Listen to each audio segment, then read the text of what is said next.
The plot to kill Jesus. When Jesus had finished saying all these things, he said to his disciples, "As you know, Passover begins in 2 days, and the Son of Man will be handed over to be crucified." At that same time the leading priests and elders were meeting at the residence of Caiaphas, the high priest, plotting how to capture Jesus secretly and kill him. But not during the Passover celebration, they agreed, or the people may riot. Jesus anointed at Bethany. Meanwhile, Jesus was in Bethany at the home of Simon, a man who had previously had leprosy. While he was eating, a woman came in with a beautiful alabaster jar of expensive perfume and poured it over his head. The disciples were indignant when they saw this. "What a waste," they said. "It could have been sold for a high price and the money given to the poor." But Jesus, aware of this, replied, "Why criticize this woman for doing such a good thing to me? You will always have the poor among you, but you will not always have me. She has poured this perfume on me to prepare my body for burial.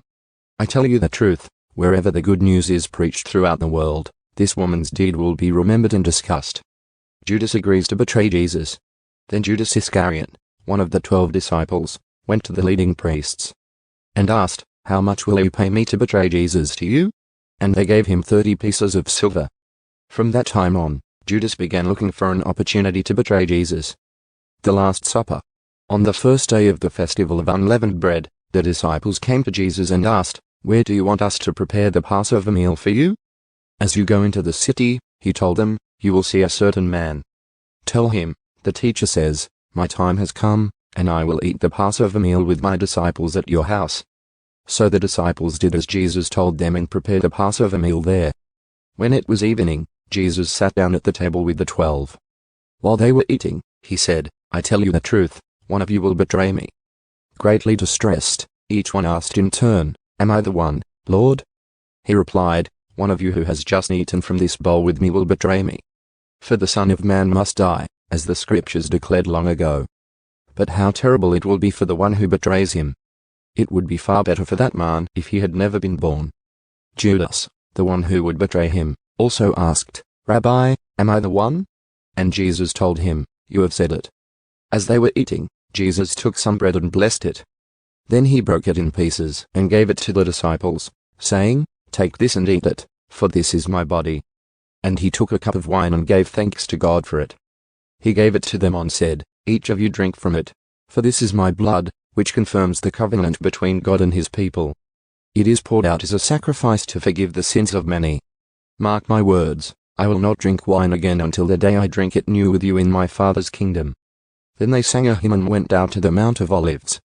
Jesus predicts Peter's denial. On the way, Jesus told them, "Tonight all of you will desert me. For the Scriptures say, God will strike the shepherd, and the sheep of the flock will be scattered. But after I have been raised from the dead, I will go ahead of you to Galilee and meet you there." Peter declared, "Even if everyone else deserts you, I will never desert you." Jesus replied, "I tell you the truth, Peter, this very night, before the rooster crows, you will deny 3 times that you even know me." "No," Peter insisted. "Even if I have to die with you, I will never deny you." And all the other disciples vowed the same. Jesus prays in Gethsemane. Then Jesus went with them to the olive grove called Gethsemane, and he said, "Sit here while I go over there to pray." He took Peter and Zebedee's 2 sons, James and John, and he became anguished and distressed. He told them, "My soul is crushed with grief to the point of death. Stay here and keep watch with me." He went on a little farther and bowed with his face to the ground, praying, "My Father, if it is possible, let this cup of suffering be taken away from me. Yet I want your will to be done, not mine." Then he returned to the disciples and found them asleep. He said to Peter, "Couldn't you watch with me even 1 hour? Keep watch and pray, so that you will not give in to temptation. For the spirit is willing, but the body is weak." Then Jesus left them a second time and prayed, "My Father, if this cup cannot be taken away unless I drink it, your will be done." When he returned to them again, he found them sleeping, for they couldn't keep their eyes open. So he went to pray a 3rd time, saying the same things again. Then he came to the disciples and said, "Go ahead and sleep. Have your rest. But look, the time has come. The Son of Man is betrayed into the hands of sinners. Up, let's be going. Look, my betrayer is here." Jesus is betrayed and arrested. And even as Jesus said this, Judas, one of the 12 disciples, arrived with a crowd of men armed with swords and clubs. They had been sent by the leading priests and elders of the people. The traitor, Judas, had given them a prearranged signal: "You will know which one to arrest when I greet him with a kiss." So Judas came straight to Jesus. "Greetings, Rabbi," he exclaimed, and gave him the kiss. Jesus said, "My friend, go ahead and do what you have come for." Then the others grabbed Jesus and arrested him. But one of the men with Jesus pulled out his sword and struck the high priest's slave, slashing off his ear. "Put away your sword," Jesus told him. "Those who use the sword will die by the sword. Don't you realize that I could ask my Father for thousands of angels to protect us, and he would send them instantly? But if I did, how would the scriptures be fulfilled that describe what must happen now?" Then Jesus said to the crowd, "Am I some dangerous revolutionary, that you come with swords and clubs to arrest me? Why didn't you arrest me in the temple? I was there teaching every day. But this is all happening to fulfill the words of the prophets as recorded in the scriptures." At that point, all the disciples deserted him and fled. Jesus before the council. Then the people who had arrested Jesus led him to the home of Caiaphas, the high priest, where the teachers of religious law and the elders had gathered.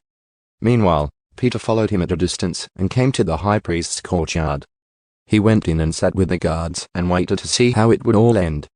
Inside, the leading priests and the entire high council were trying to find witnesses who would lie about Jesus, so they could put him to death. But even though they found many who agreed to give false witness, they could not use anyone's testimony. Finally, 2 men came forward, who declared, "This man said, I am able to destroy the temple of God and rebuild it in 3 days." Then the high priest stood up and said to Jesus, "Well, aren't you going to answer these charges? What do you have to say for yourself?" But Jesus remained silent. Then the high priest said to him, "I demand in the name of the living God, tell us if you are the Messiah, the Son of God." Jesus replied, "You have said it. And in the future you will see the Son of Man seated in the place of power at God's right hand and coming on the clouds of heaven." Then the high priest tore his clothing to show his horror and said, "Blasphemy! Why do we need other witnesses?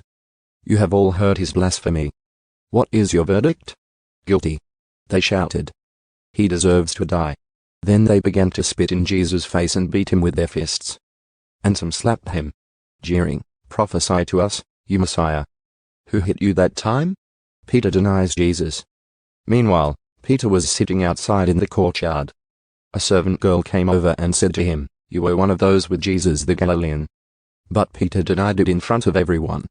"I don't know what you're talking about," he said. Later, out by the gate, another servant girl noticed him and said to those standing around, "This man was with Jesus of Nazareth." Again Peter denied it, this time with an oath. "I don't even know the man," he said. A little later some of the other bystanders came over to Peter and said, "You must be one of them. We can tell by your Galilean accent." Peter swore, "A curse on me if I'm lying, I don't know the man." And immediately the rooster crowed. Suddenly, Jesus' words flashed through Peter's mind, "Before the rooster crows, you will deny 3 times that you even know me." And he went away, weeping bitterly.